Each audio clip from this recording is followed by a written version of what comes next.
ഉരുൾപൊട്ടൽ നാശം വിതച്ച വയനാട് മുണ്ടക്കൈ ചൂരൽമല ഭാഗത്ത് തെരച്ചിൽ പുനരാരംഭിച്ചു. കെട്ടിടാവശിഷ്ടങ്ങൾക്കിടയിലും പുഴയിലും അടക്കമാണ് ഇന്നത്തെ തെരച്ചിൽ.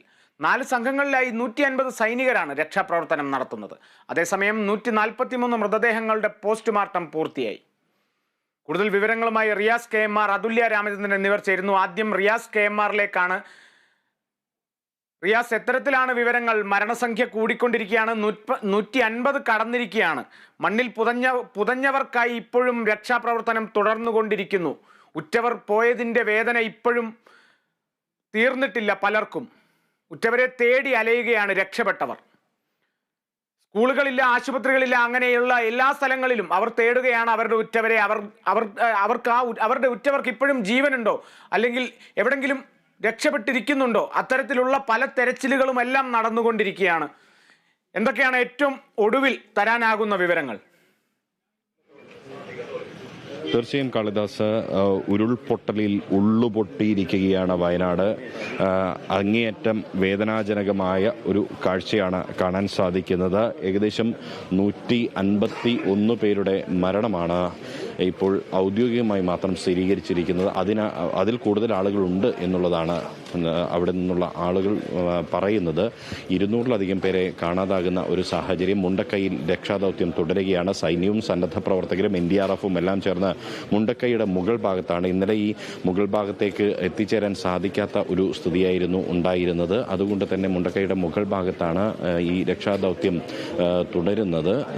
ഇപ്പോൾ ഈ മണ്ണിനടിയിൽ പൊതഞ്ഞ് നിരവധി ജീവനുകൾ ഉണ്ട് എന്നാണ് നാട്ടുകാർ പറയുന്നത്.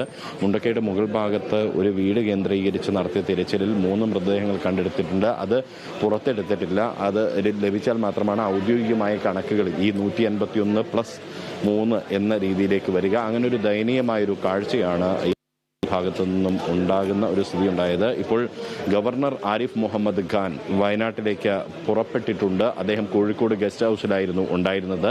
കോഴിക്കോട് ഗസ്റ്റ് ഹൗസിൽ നിന്നും അദ്ദേഹം പുറപ്പെടും മുൻപ് മാധ്യമങ്ങളോട് സംസാരിച്ചിരുന്നു. കേരളത്തിന്, അതായത് ഈ രക്ഷാപ്രവർത്തനത്തിന് സാധ്യമായതെല്ലാം ചെയ്യും. സംസ്ഥാന സർക്കാർ ഈ രക്ഷാപ്രവർത്തനത്തിൽ മികച്ച രീതിയിൽ ഇടപെടുന്നുണ്ട്. 2018-ലെ പ്രളയം നമ്മൾ അതിജീവിച്ചവരാണ്.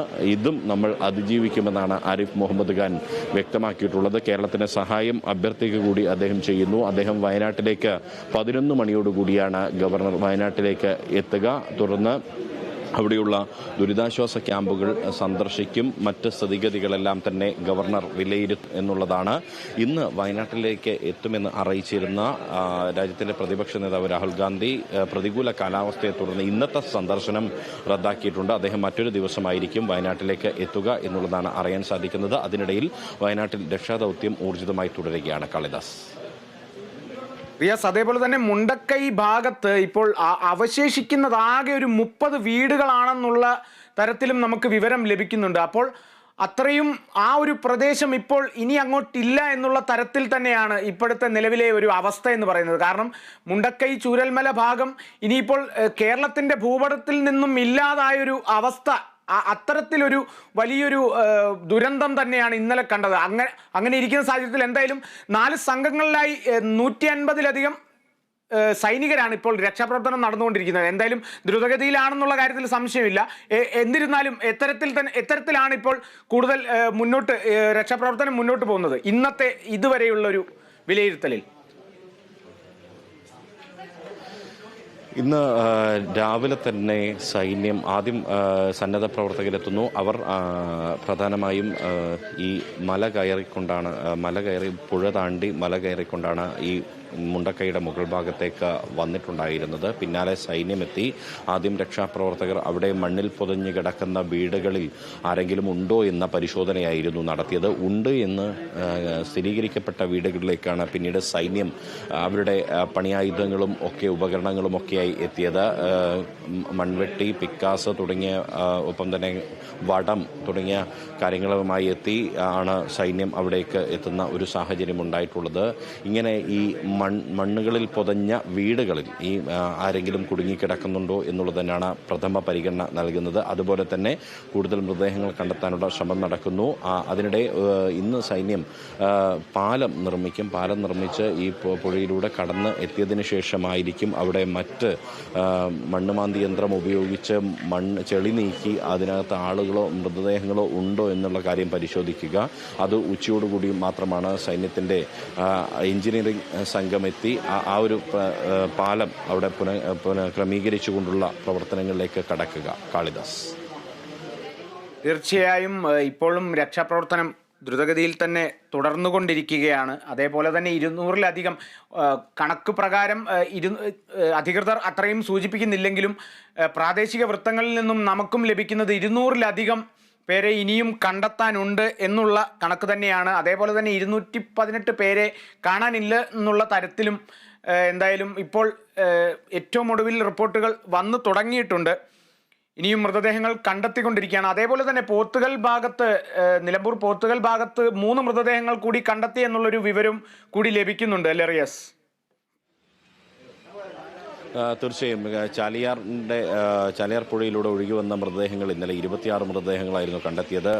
കൂടാതെ ഈ കൈ, കാൽ, തല തുടങ്ങിയ ശരീര അതിലൂടെ ഒഴുകി വരുന്ന ഒരു സാഹചര്യമുണ്ടായിരുന്നു. ഇതെല്ലാം തന്നെ പോത്തുകൽ ഭാഗത്താണ് പലപ്പോഴും വന്നടിയുന്നത്. അതിനുശേഷം അത് നിലമ്പൂർ ആശുപത്രിയിലേക്ക് മാറ്റുകയായിരുന്നു ചെയ്തിരുന്നത്. അതിൽ തന്നെ തിരിച്ചറിഞ്ഞ മൃതദേഹങ്ങൾ നോക്കി അത് ബന്ധുക്കൾക്ക് ഇന്നലെ രാത്രി വിട്ടു നൽകിയിരുന്നു. ഇനിയും തിരിച്ചറിയാനാവാത്ത ഒരുപാട് മൃതദേഹങ്ങളുണ്ട്. 21 പേരെ, അതായത് ഇന്നലെ മരിച്ച ഇന്നലത്തെ സംഖ്യ പ്രകാരമുള്ള 21 പേരെ ഇനിയും തിരിച്ചറിഞ്ഞിട്ടില്ല. 151 ഔദ്യോഗിക കണക്കുകൾ വരുന്നു. അതിൽ കൂടുതൽ ആളുകളുടെ മൃതദേഹങ്ങൾ അവിടെ ഉണ്ട് എന്നുള്ളൊരു സാഹചര്യമാണ്. നിലവിൽ ഈ പോത്തുകലിൽ നിന്നും കണ്ടെത്തിയ 3 മൃതദേഹങ്ങൾ നിലമ്പൂർ ആശുപത്രിയിലേക്ക് മാറ്റും. നിലമ്പൂർ ആശുപത്രിയിൽ നിന്നും അവിടെ നിന്നും മറ്റ് പരിശോധനകളെല്ലാം തന്നെ നടത്തിയതിന് ശേഷം അത് ആരുടേതാണ് എന്ന് സ്ഥിരീകരിച്ച ശേഷമായിരിക്കും ബന്ധുക്കൾക്ക് വിട്ടു നൽകി പിന്നീട് മേപ്പാടിയിലെ ആശുപത്രിയിലേക്ക് പോസ്റ്റ്മോർട്ടത്തിനായി കൊണ്ടുപോവുക. അങ്ങനെ വളരെ ദയനീയമായ ഒരു കാഴ്ചയ്ക്ക് തന്നെയാണ് ഇവിടെ വയനാട് മുണ്ടക്കൈ സാക്ഷ്യം വഹിക്കുന്നത്. കാളിദാസ് പറഞ്ഞതുപോലെ പൂർണ്ണമായും പ്രകൃതി ദുരന്തം, ഒരു ഉരുൾപൊട്ടലിൽ വന്ന മലവെള്ളപ്പാച്ചിൽ നക്കിത്തുടച്ച് ഒരു ഗ്രാമത്തെ പൂർണ്ണമായും ഇല്ലാതാക്കിയ ഒരു കാഴ്ച, ഒരു ടൗണിനെ, ചുരൽമല ടൗണിനെ പോലും ഇല്ലാതാക്കിയ കാഴ്ച. അവിടെ ഒരു ഗ്രാമമുണ്ടായിരുന്നു, ഒരു നഗരമുണ്ടായിരുന്നു, നിരവധി മനുഷ്യജീവനുകളുണ്ടായിരുന്നു, അവിടെ വീടുകളുണ്ടായിരുന്നു, സ്ഥാപനങ്ങളുണ്ടായിരുന്നു എന്ന് പറയേണ്ടുന്ന ഒരു സ്ഥിതിയിലേക്ക് പിന്നീട് അവിടെ അങ്ങനെ ഉണ്ടായിരുന്നു എന്ന് തിരിച്ചറിയപ്പെടാനാവാത്ത സ്ഥിതിയിലേക്ക് കാര്യങ്ങൾ എത്തിയ ഒരു അവസ്ഥയാണ് ഈ മുണ്ടക്കൈയിൽ നിന്നും നമുക്ക് കാണാൻ സാധിക്കുന്ന കാഴ്ചകൾ. തീർച്ചയായും റിയാസ്, തീർച്ചയായും